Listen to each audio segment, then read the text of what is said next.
On this week's 51%, we celebrate the 50th anniversary of Title IX.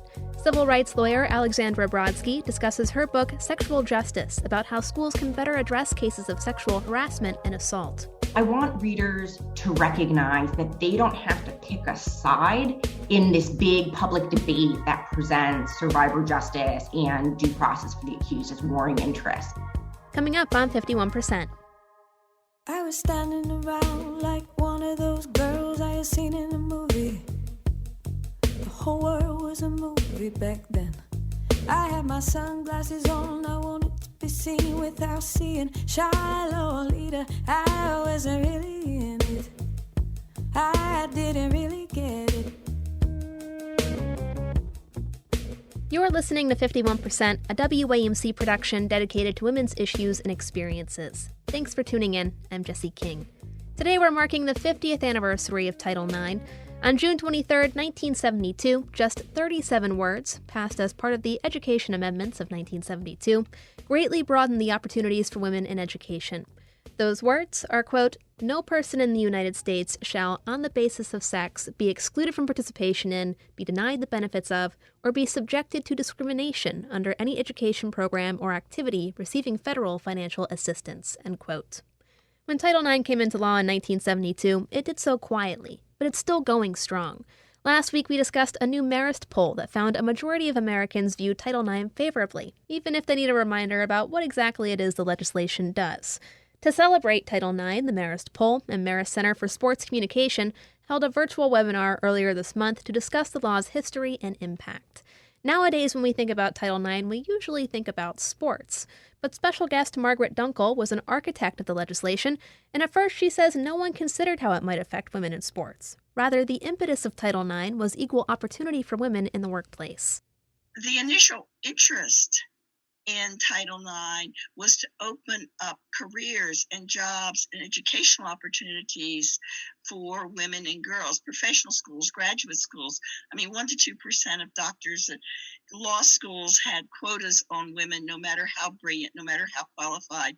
Public colleges denied females, even undergraduate programs that were supposedly coeducational, admission while admitting much lesser qualified males. So sex discrimination against students became something that people then started to look at and say, hey, wait a minute, you can't have equal opportunities in the workplace unless women have a chance to get the credentials and the experience and the education to compete in the workplace.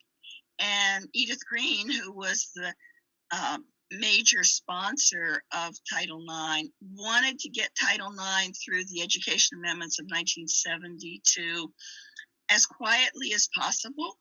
The more you ruffle things, the more things can get mixed up, and some of the things that got ruffled got exempted from Title IX early on. So when Title IX was passed, there was very little discussion about exactly what it meant. There was almost no mention of athletics.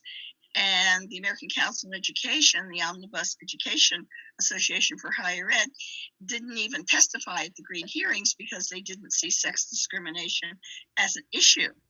While sports may not have been the initial focus of Title IX, Dunkel says it quickly became one of the most visual aspects of it, and that did ruffle some feathers. The NCAA and the football coaches tried multiple times during the first few years of Title IX, 72, 73, 74, to get sports somehow carved out of Title IX. And they failed to do that, but also in failing to do that, they energized a lot of not just moms, but dads who really cared about opportunities for their daughters.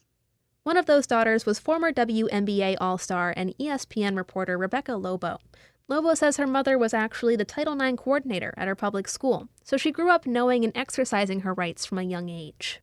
When I was in fourth grade, I've told this story a lot, but when I was in fourth grade, signed up in my town to play park and rec basketball.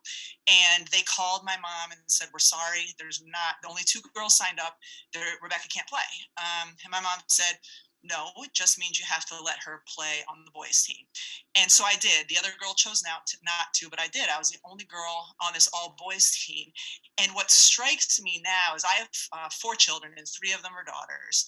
And all of my girls played in our town in the Park and Rec basketball league when they were in 4th grade.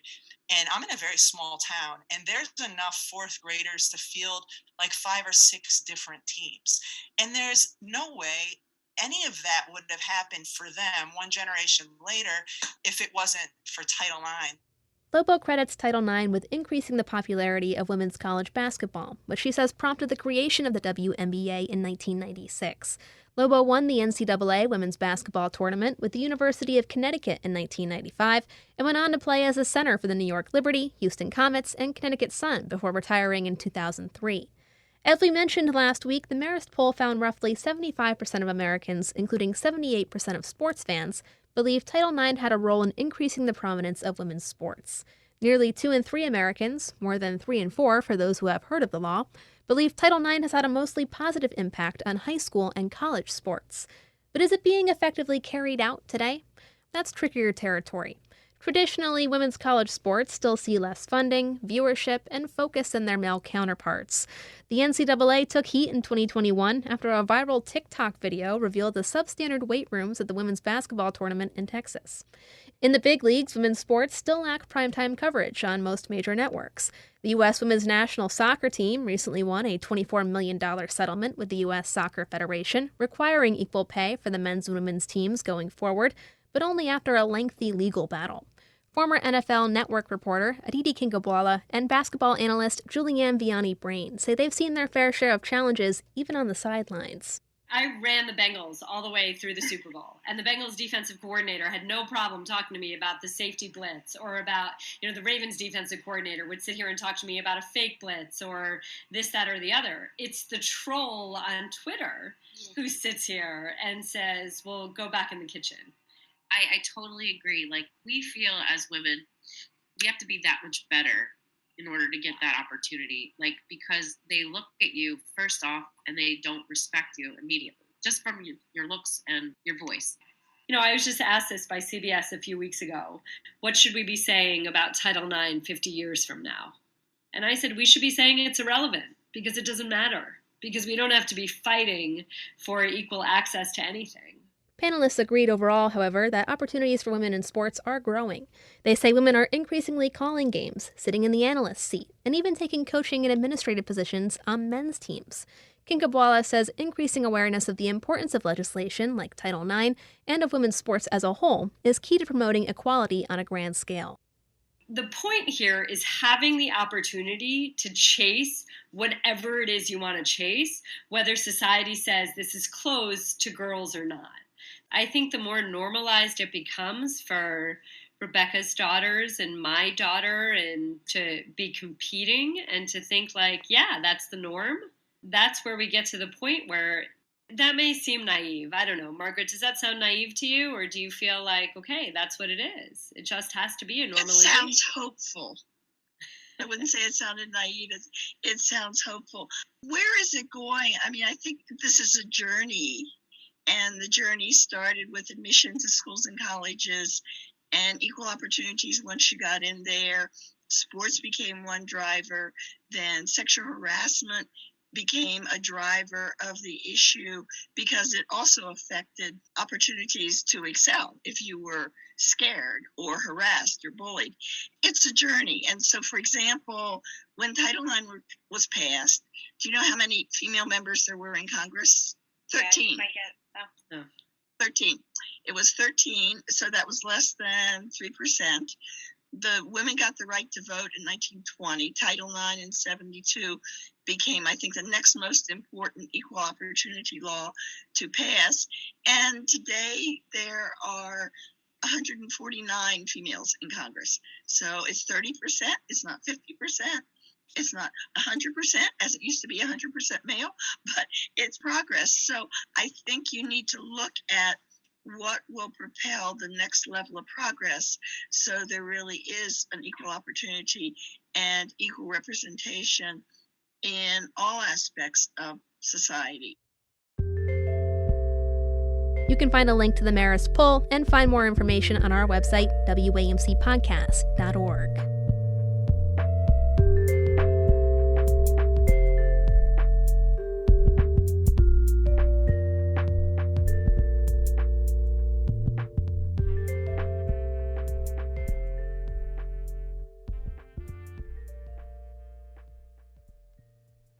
To mark the anniversary, the Biden administration has released its proposed changes to Title IX rules and regulations. The new rules, if made official, would particularly expand the protections of Title IX to LGBTQ students. This could be significant for transgender students and require schools to use their preferred pronouns, allow for the use of bathrooms that reflect their gender identity, and so on. The proposal notably leaves out a stance on transgender athletes who wish to participate in school sports teams that align with their gender identity. The Education Department says it will tackle that in another notice. Importantly, the changes would also amend the Trump administration's rules on how schools address allegations of sexual harassment and assault. As our first guest today will tell us, the issue is a polarized subject. While the rise of the Me Too movement empowered more survivors to come forward with accusations of sexual harm, it also prompted backlash from those fearing how due process might impact the accused. Alexandra Brodsky is a civil rights attorney with Public Justice, a co-founder of the advocacy project Know Your Nine, and the author of Sexual Justice, Supporting Victims, Ensuring Due Process, and Resisting the Conservative Backlash. She spent much of her career focused on Title IX, specifically how it applies to cases of sexual harassment and assault on college campuses.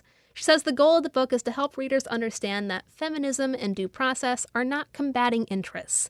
Rather, they go hand in hand. The things I'm grappling with in this book, the debates that I'm trying to intervene in about due process and sexual harassment, are debates that I have been following for over a decade now, where, I started off as, working on Title IX issues when I was a student, when I was in college. And my friends and I realized that our school's response to reported sexual harassment and observed sexual harassment around campus was really insufficient. And from there, I connected with students at other schools around the country. We started organizing nationally. And I remember watching this backlash grow of people saying, sure, sexual assault is bad, but what about the men who are being accused of these harms? Aren't we now being unfair to them? And some of the critique I thought was valid. Some of it I thought was, schools are new to this project of investigating sexual harassment because they haven't been following the law for so many years. So let's fine tune, let's figure out the best way to do this. But a lot of the criticism seemed rooted in the idea that it was just unfair for a man, and particularly a white man, to ever get into trouble for hurting women. I wanted to write this book to sort of disaggregate that critique. Deal with the good faith critique on its own terms, and then also help us identify what's just sexism, what's just an attempt to stop progress on sexual harassment. As we arrive at this anniversary, where do you think we stand? How do you see colleges and schools handling allegations of sexual harassment and assault? Yeah, we're at a really weird time when it comes to how schools investigate sexual harassment, because for decades, over both Democratic and Republican administrations, schools had a lot of flexibility. Schools in general are investigating misconduct between students, between teachers to students all the time, right? And the Supreme Court and the Department of Education has always allowed schools a lot of latitude for how they investigate, so long as they respect certain basic rights, so long as they give everyone the chance to know what they've been accused of, the chance to tell their side of the story, that kind of thing. And then the Trump administration came in and said, just for one specific type of harm, just for sexual assault and really severe sexual harassment, we are going to require schools to use this, or at least schools at the higher ed level, to use this one specific procedure that looks a lot like a criminal trial. And I think what we've seen over the years since the new Trump rules went into effect is that that process is really re-traumatizing for a lot of survivors because it's very adversarial. It doesn't look like any other kind of student discipline. And also that it really advantages students who have access to money. So the more, if you think about it, the more a process, the more a school investigation looks like a criminal trial, the more helpful it is to have a lawyer. But not everyone can afford a lawyer. So what I hear from attorneys all the time is that the best indicator of who's going to quote unquote win in one of these investigations is whose parents were able to get them an attorney.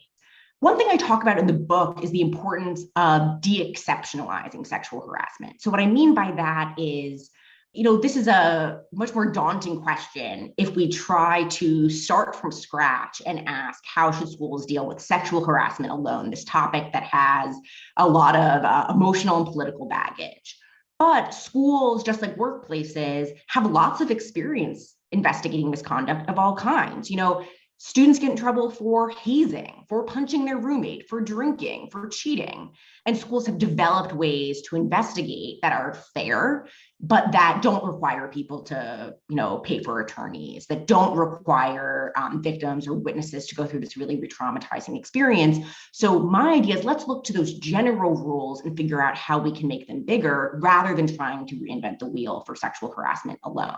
And I'll say that that's not just going to help in the context of sexual harassment. I'm an attorney now, and I do a lot of cases about sex and race-based harassment, but I also do work on discriminatory discipline. And, I have clients who are punished by their schools in really unfair ways, generally on the basis of race all the time. And I would love for those clients to be able to benefit from the newfound interest in making student discipline fair that seems to have only been attracted by people concerned about those accused of sexual harassment. You do make it a point in the book to say that there are some ways that cases of sexual harm differ from others, and that it's important to be mindful of what survivors are experiencing. What are some of those differences? Can you elaborate on that for me?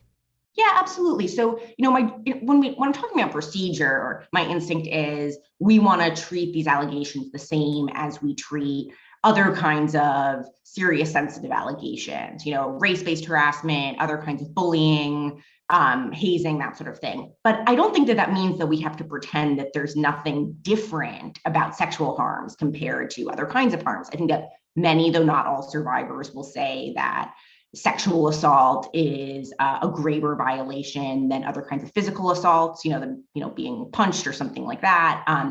I think we certainly see the ways that sexual harassment serves to entrench inequality systemically because it holds back its primary victims, who are women and gender nonconforming people, from doing well in school, from moving forward in the workplace, for gaining economic security. But again, when we come back to process, my instinct is, if we can do things to make an investigation more comfortable for someone who's been sexually harassed, we should offer those same accommodations to people who have experienced other kinds of upsetting things, again, like racial harassment, like hazing, like other kinds of bullying. If we have those tools at our disposal, we don't need to limit them just to sexual harassment. And if we do, I talk about this a lot in the book, that the more we treat sexual harassment as a procedurally unique thing, the more likely we are to invite backlash, to invite rules like Trump's rules that treat sexual harassment uniquely poorly. You mentioned that each institution is going to have its own specific protocols for handling different things, but is there anything more that can be done in terms of oversight to ensure that schools, one, address cases of sexual harm, and two, address them, I guess, in a fair way? Yeah, I think that that's the big question. And, the best answer to this is the U.S. Department of Education's Office for Civil Rights, which is tasked with enforcing Title IX. At its best, that department can help schools develop better investigation procedures, but also address sexual harassment in ways that go beyond investigations. My book is focused on process, and a lot of the debate about sexual harassment in schools is focused on process, but it's true that so many survivors turn to their schools not because they're looking to pursue a disciplinary investigation, but because they want to change their dorm so they don't have to share it with the person who assaulted them. So they can get tutoring because they missed the month where everyone learned long division because they were staying home after being sexually harassed. And the Department of Education has been really focused, again, at its best, on making sure that schools are providing that kind of support to student survivors. The problem is that administrations change, and I don't think it's going to surprise anyone to say that the commitments of the Department of Education under Obama or Biden was different than the commitments under the Trump administration, where Secretary of Education Betsy DeVos really turned Title IX into a tool that helped people accused of sexual harassment more than it helped people who had experienced sexual harassment. I both believe that the Department of Education can do great work, and it's frustrating to see that students are really at the whim of who's in office at that moment. As you said, the current regulations were put in by the Trump administration. The Biden administration has released its proposed changes to Title IX. What do you make of them so far? Yeah, so I feel like I should give the disclaimer that it's 700 pages, and I will not pretend that I have gotten through all of it since 11 a.m. this morning. But I think I've tried to read the bigger items, and I think that overall this is a really encouraging step. Obviously, there's a lot that happens between the rule being proposed and it becoming law, but we're seeing the Biden administration restoring a broader definition of sexual harassment, holding schools to a higher bar in how they support survivors. And that's really a positive return to the standards that were used before the Trump administration over both Democratic and Republican presidencies. We've also seen in this rule the department addressing some new challenges. They're ramping up protections for student survivors who report and then are facing discipline from their schools as a result. So really thrilled to see that the department heard students' concerns about this kind of retaliatory discipline. And it's also very exciting to see that the rule includes really robust protections for pregnant and parenting students, which is really great, and protections for LGBTQ students. The sort of biggest gaping hole in this regulation is that it doesn't address trans inclusion in sports. The department says that that's going to come later, but it certainly is worrisome that that's not part of this rule yet. You mentioned that the changes would not address the topic of transgender students in school sports, and I know currently 18 states restrict transgender women from playing on academic sports teams that align with their gender identity. And the status of transgender and LGBT students in schools has increasingly come under fire over the past few years especially. Is this, I guess, where you see the discourse around Title IX going? That's a good question. I mean, there's so much to Title IX, and I think that what the public focuses on at any time is a response to a lot of different inputs, like what the media is reporting on, and also what's happening at the state level. And so I think that one of the reasons why we've really needed to be focused on the rights of trans students right now is because they are under such aggressive attack from state legislators. There are so many states that are adopting these terrible laws that basically exclude trans students, and particularly trans girls, from athletics. And, I think that goes to show just how important federal protections under Title IX will be, assuming that the department gets to it. And it really does need to get to it. You also talk about the Me Too movement, not just what's going on in schools, but how does that conversation around what's happening in schools kind of relate to our overall view of sexual harm and sexual abuse?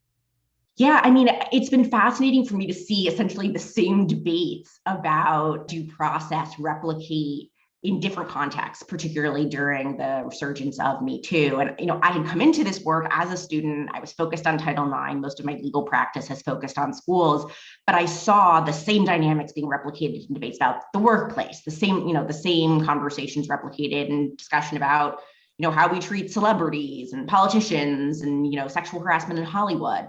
And in each of these contexts, I saw how conversations that had started focused on survivors and what survivors needed turned into conversations primarily focused on the people, overwhelmingly men, who had hurt them or who were alleged to have hurt them.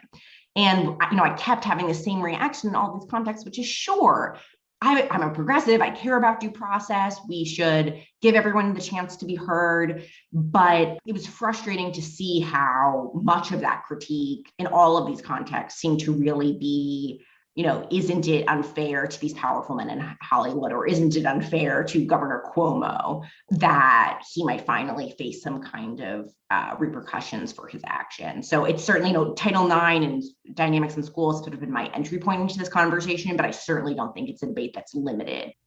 I mean, you've done a lot of work with students. Do you feel like students typically know what their rights are under Title IX? So this is one place where I will actually say I'm quite optimistic. So I started college in 2008. And if I knew anything about Title IX at that point, it was that it had something to do with girls soccer or something like that. I had no idea that Title IX protected student survivors really until, I guess, my junior year when I took a class in my school's law school. This was incredibly eye-opening to me. But I work primarily with K-12 students today. So, mostly middle and high school students. And they know from TikTok more about their rights and more about national Title IX politics than I knew, when I was in college. And that gives me hope that even at times when the federal government isn't on our side, even at times when Title IX isn't fulfilling its purpose legally, that students will be able to hold their school's feet to the fire. Now, I think that at this point, this is maybe a more pessimistic story. Colleges and universities, I think, are pretty aware at this point of their responsibilities, not doing a perfect job, but moving in the right direction. I think a lot of K-12 schools are still really far behind and, haven't given the kind of training that they need to their staff to be able to recognize sexual harassment and respond to it. Well, lastly, what do you hope readers most get out of your book? It's a book for different audiences. I guess what I will say is I want readers to recognize that they don't have to pick a side in this big public debate that presents survivor justice and due process for the accused as warring interests. I think a lot of people feel like either you have to be for survivors or you have to be for fairness for the accused. And that there's a tension between those. But the truth is that I think that our commitments to both are mutually reinforcing. Developing a fair process is good for victims too. And the people who really benefit from that framing that these two interests are at war are anti-feminists, are people who don't care about sexual harassment and so want people to feel like they have to abandon justice for survivors in order to ensure a fair world. And so I want people to feel confident that they can honor their commitments to both, which are ultimately both rooted in commitments to equality and personal dignity and systemic access to opportunity. Well, thank you so much for taking the time to speak with me. That was all the questions that I had for you on my list, but is there anything that I'm missing that you'd like me to know, that you want our listeners to know? I guess the only thing that I've been thinking about sort of on this anniversary is that I feel discouraged sometimes because of the ways that the Department of Education and the Supreme Court has really weakened Title IX over the decades since it passed. But it's also a really nice time to remember how much progress we've made in 50 years. And I hope that we'll be able to say the same thing 50 years from now.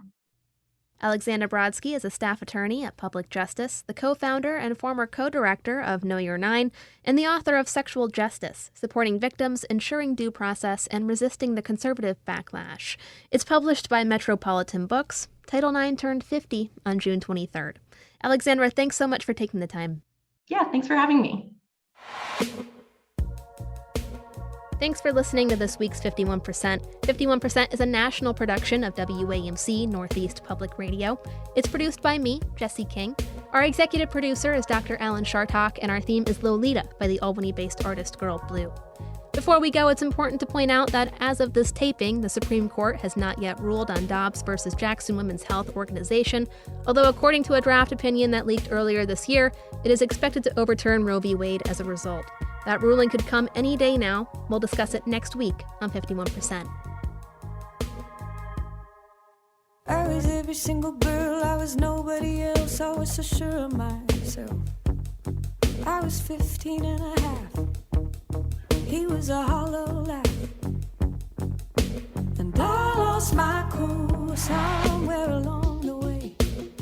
The night air down the hallway, I had to learn how to look away. I lost my cool